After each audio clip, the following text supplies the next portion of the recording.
Nag-1v1 nga pala kami ni Papa Tampi ng basketball. Lalo nga pala sa akin, kaya naman ganito ang parusa.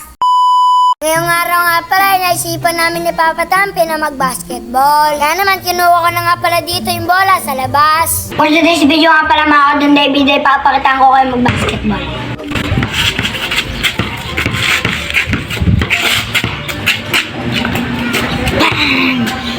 Siyempre mga kadunday video, warm up lang yun. Di namin susubukan ni Papa Tampi sa court namin. Kaya naman agad kami pumunta doon. Nag-bet na nga pala ako. After that nga pala, nandito na kami sa basketball court. Dito nga pala, pinakitaan ko si Papa Tampi. O tingnan nyo naman mga kadunday video, sobrang galing ko talaga mag-dribble. Siyempre mga kadunday video, shoot yan. Ngayon nga, ay ulitin ko ulit. Tamang dribble nga ulit ako dito. And then, ninagis ko na at shoot. Ay, hindi pala mga kadunday video, kala ko masushoot. Kaya naman, ay tamang pasikat ako dito kay Papa Tampi para mas lalo siyang bumilib sa akin. Ano Papa Tampi, papalaga ba? Shootan tayo.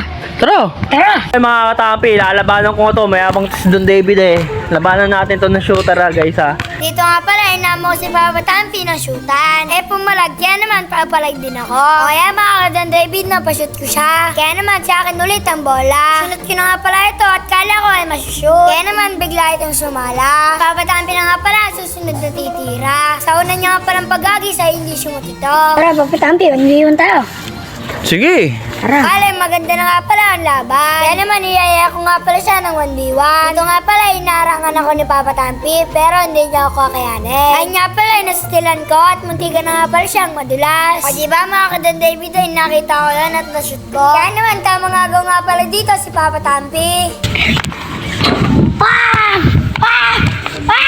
Siyempre sa akin pa rin ang bola dito dahil nga pala akong bida. Charot, dito nga pala binabambang ko si Papa Tampi at tumalsik nga pala. Nasambot nga pala dito ni Papa Tampi. Kaya naman siya ang susunod na titira. Parang unggoy lang na nagbabasketball. Lipit niya nga pala ito sa kanyang mga binte. Hindi niya nga pala alam na matagal ko na yun nalang. Ayun tuloy nakarma siya, di niya na-shoot. Naga ko tuloy yung bola. Dito nga pala sasambutin sana ni Papa Tampi. Kaso nga pala nasugok siya. Susupalpalan sana ni Papa Tampi kaso nasa gilid siya. Para nga pala siyang si Sakuragi. O diba mga kadon David, napashoot ko siya. Kaya naman tamang gigil nga pala ako dito. Mas lalo nga pala ako ng gigil sa ginawa ni Papa Tampi. Susupalpalan niya sana ako kaso nandun siya sa malayo. Kaya naman napakamot ako sa aking ulo. Nga pala sobrang pagod ko. Kaya naman naupo ako sa Gedli. Grabe nga pala laban namin ni Papa Tampi. Sobrang ganda. Kaya nga pala si Papa Tampi napagod sa akin. Pero wala naman siya nilalabas na pawis. Parang hindi naman siya nakipaglaro ng tunay sa akin. Kaya naman binilang ko na siya ng ice tubig. Sabay na nga pala kami uminom ni Papa Tampi. Siyempre hindi ko makakalimutan yung pustahan namin. Siyempre siya nga pala ang talo kaya naman siya ang papasok sa ilalim. Hanggang dito na lang pala ang aking storya. Paalam, bukas ulit.